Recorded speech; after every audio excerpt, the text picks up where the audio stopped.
Assalamualaikum warahmatullahi wabarakatuh. Tepang deui sareng simkuring di channelna Parah Coy. Dina waktos ayeuna simkuring bade neraskeun aosan kitab layang muslimin muslimat.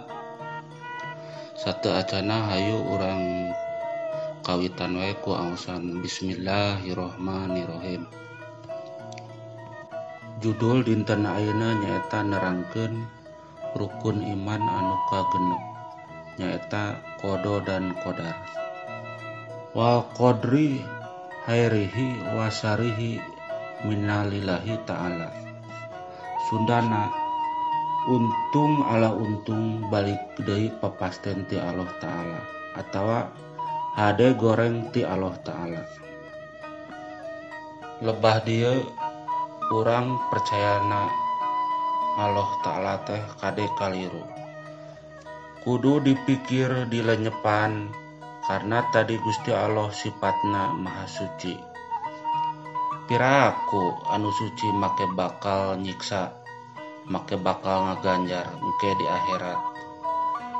Jadi anak itu mah Gusti Allah ngadamel manusia teh ngalapedah kersana rek ngaganjar jeung rek nyiksa. Lamun kitu mah atuh moal tuluy sucina Allah Ta'ala teh. Tapi urang kudu percaya kana dalil.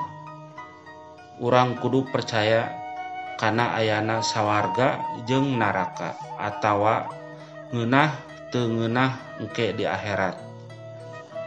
Karena ayeuna oge di dunia kebangna geus karasa aya ngeunah jeung teu ngeunah.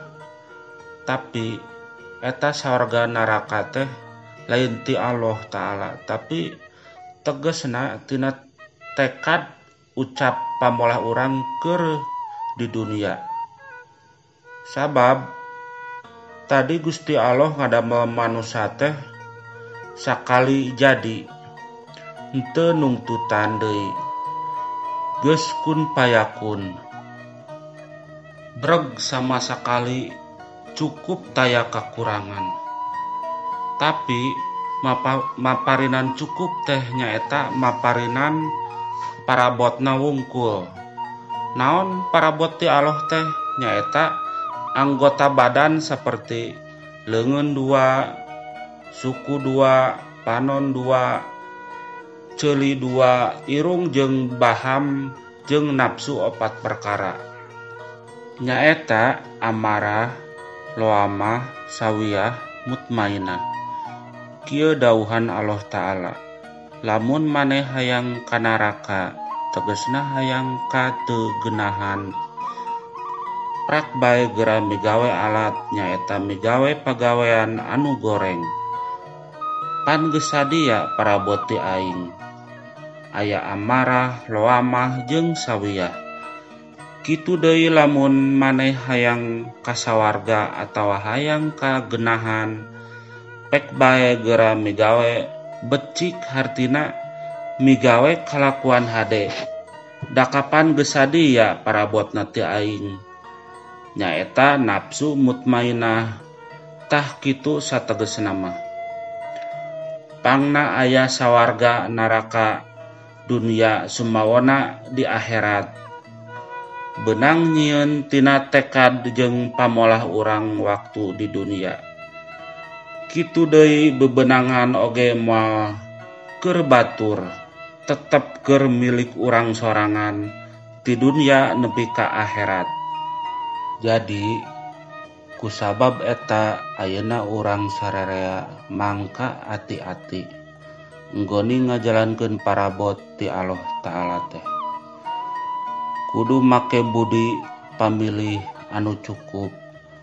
Ulah rek ngagunakeun teuing parabot amarah, loamah, sawiyah. Kilang bara ari teu dipake pisan mah. Atuh ulah loba-loba teuing sakurang-kurangna sing sama timbang jeung parabot mutmainah.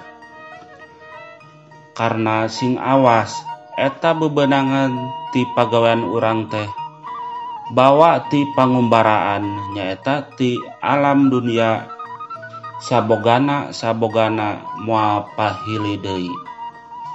Kumaha atuh akalna sangkan urang ngalobakeun parabot mutmainah, teu aya deui akalna iwal ti urang kedah nyalindung ka Allah ka Rasulullah. Tegesna kudu makrifat.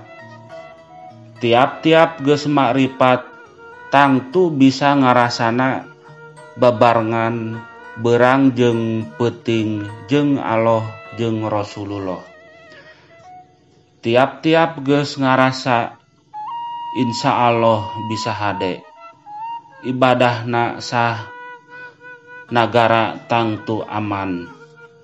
Sakitu wae ti sim kuring. Wassalamualaikum warahmatullahi wabarakatuh.